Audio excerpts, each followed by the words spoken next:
있습니다.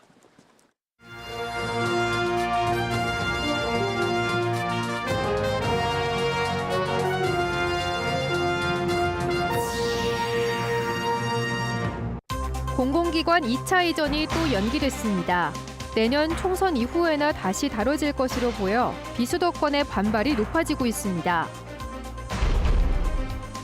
민선 8기 1년 청주시는 광역철도 도심 통과와 신청사 문제 등의 현안들을 풀어냈습니다. 독단적으로 밀어붙였다는 논란도 따릅니다. 시청자 여러분 안녕하십니까? 계속해서 충북 소식입니다. 비수도권에서 줄기차게 요구해온 공공기관 2차 이전이 새 정부 들어서도 안개 속입니다. 6월까지 계획을 완성하겠다던 국토교통부 장관은 지연이 불가피하다며 말을 바꿨고 국가균형발전위원장도 총선 전에는 어렵다는 뜻을 내비쳤습니다. 정재영 기자입니다. 지난 1월 청주에서 충청권 시도지사들을 만난 원희룡 국토교통부 장관. 공공기관 2차 이전 계획에 대해 균형발전위원회와 함께 이미 실무적이고 구체적인 검토 절차에 들어가 있다며 이렇게 발표했습니다. 상반기 내에 계획을 완성하고 하반기부터는 임차해서 지금 수도권에 있는 기관들부터 시작해서 신속하게 2차 이전을 진행하도록 할 예정입니다. 비수도권에는 저마다 희망 이전 기관을 정해 근거를 만드느라 발등에 불이 떨어졌고 충청북도도 한국공항공사를 비롯해 1차 이전 때보다 3배 정도 많은 32곳을 목표로 정했습니다.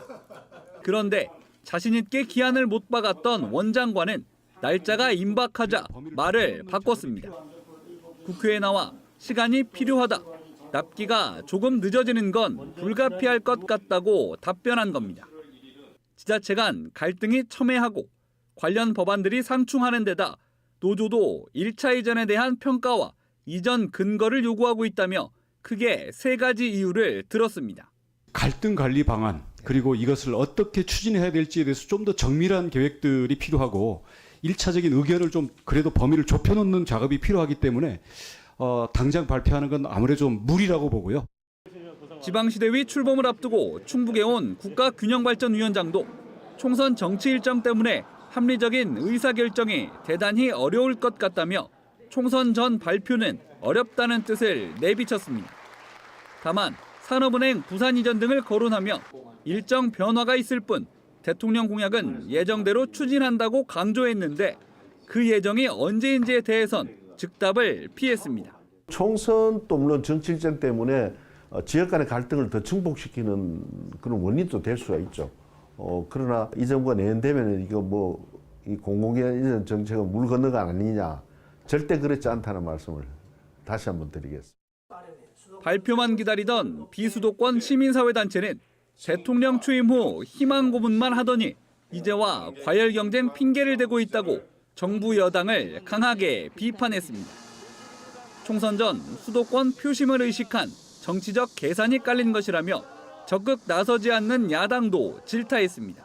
결국 수도권에서 이겨야만이 총선 승리가 이제 된다는 얘기죠. 이렇게 이제 서로 계산하고 있다 보니까 여야 모두 수도권이 중요한 거예요. 이렇게 가다 보면 국가 균형 발전은 해결하기 어려운 문제가 될 수밖에 없다. 이전을 포기한 게 아니니 믿어달라는 정부. 비수도권을 향한 희망 고문은 정권이 바뀌고도 끝나지 않고 있습니다. MBC 뉴스 정지영입니다.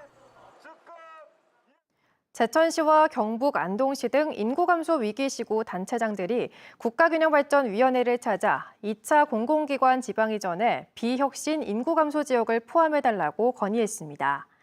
김창규 제천시장 등은 우동기 국가균형발전위원장을 만나 공동 성명서를 전달하고 제2차 공공기관 지방 이전 기준을 바꿔달라고 다시 요구했습니다. 특히 지역 간 불균형 해소를 위해 균형발전위의 적극적인 개입을 강조했습니다. 충북 지역 미신고 영아에 대한 경찰 조사 건수가 늘어나고 있습니다. 충북경찰청은 자치단체 협조 요청에 따라 소재가 불분명한 미신고 영아 17건에 대해 조사를 진행하고 있다고 밝혔습니다. 이는 전날보다 6건 늘어난 수치입니다. 누적 17건 가운데 5건은 범죄 혐의점 없이 종결됐고 남은 12건 가운데 1건은 아동복지법 위반 혐의로 입건됐으며 11건은 조사 중입니다. 지역별로는 청주 5건, 진천 3건, 음성 2건, 충주와 보은 각각 1건 등입니다. 민선 8기 1년을 되돌아보는 순서. 오늘은 역대 최연소 시장 취임으로 관심을 모았던 청주시인데요. 100만 광역도시의 발판을 마련했다고 청주시는 자평했는데 일각에서는 불통 행정을 지적하고 있습니다. 김영일 기자입니다. 더 좋은 청주, 행복한 시민을 내세우며 출발한 민선 8기 청주시. 이범석 시장은 지난 1년이 100만 광역도시 기반을 다지는 기간이었다고 강조했습니다. 최대 성과로는 충청권 광역철도 청주 도심 통과 노선 확정과 오송철도 클러스터 유치, K-바이오스퀘어 조성 등을 꼽았습니다. 청주의 역사를 바꿀 대규모 프로젝트가 전국에 확정되는 게 가장 큰 성과라고 할 수 있고, 청주시가 밝힌 시장 공약 40개, 88개 세부 사업의 이행률은 35%. 특히 청주시청 본관 철거와 시청사 부지를 점거 중인 청주병원의 자진 퇴거, 원도심 활성화, 우암산 둘레길 같은 해묵은 숙제도 강한 추진력으로 풀어냈다며 1년간의 변화를 강조했습니다. 보도 제한이라든지 또 시청 본관 철거 문제라든지 결단 있게 잘 추진하고 있다. 저는 그렇게 평가하고 싶습니다. 하지만 소통하는 행정을 내세우며 당선된 시장인데 오히려 소통이 부족했다는 목소리도 나옵니다. 옛 시청 본관 보존부터 원도심 고도 제한, 우암산 둘레길까지 시장이 바뀐 뒤 시책이 180도 달라지면서 사업도 줄줄이 번복됐지만 정작 공감대 형성이나 충분한 의견 수렴 과정은 없었다는 겁니다. 갈등을 해소하고 넘어가는 것이 아니라 밀어붙이는 불통행정을 이루어졌다고 볼 수밖에 없고요. 갈등과 분열 이런 것들을 좀 유발한 1년이 아니었나. 주요 현안마다 청주시와 대립했던 일부 시민단체들도 독선과 불통행정이라고 평가했습니다. 이미 결정된 사안을 번복하면서도 주민들에 대한 설득이나 수기도 없이 밀어붙이는 불통행정이었다고 생각을 합니다. 민선 8기 2년차를 맞은 청주시. 강한 추진력으로 현안을 풀어냈다는 평가와 갈등 관리가 미흡했다는 지적이 공존하는 만큼 최연소 시장의 리더십은 여전히 시험대에 올라 있습니다. MBC 뉴스 김영일입니다. 충북교육청의 AI 기반 맞춤형 플랫폼 개발과 관련해 진보 성향 단체들이 비판하고 나섰습니다. 충북교육발전소와 전교조 충북지부는 도교육청이 AI 기반 맞춤형 플랫폼 개발과 관련해 한 사교육 기업과 협약을 체결한 것은 공교육기관이 사교육 기업체와 손을 잡고 교육을 하겠다는 어불성설이라고 비판했습니다. 이에 대해 도교육청은 학습지 문항을 가져오는 것이 아니라 업체에서 사용하고 있던 학습 관리용 도구만 활용하는 것으로 교육 콘텐츠는 충북 교사들이 만들고 있다고 반박했습니다. 장맛비가 그친 뒤 무더운 날씨가 이어지고 있습니다.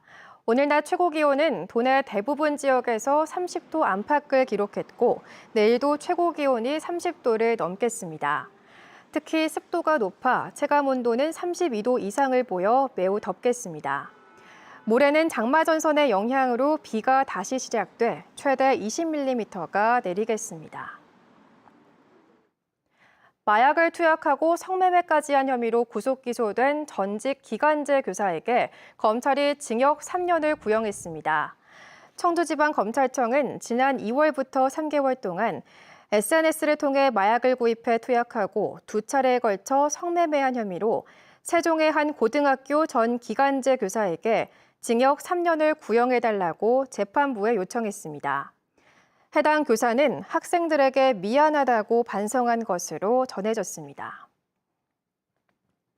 심야 시간 오토바이 소음으로 인한 시민 불편을 줄이기 위해 청주시와 배달 대행업체가 힘을 모읍니다.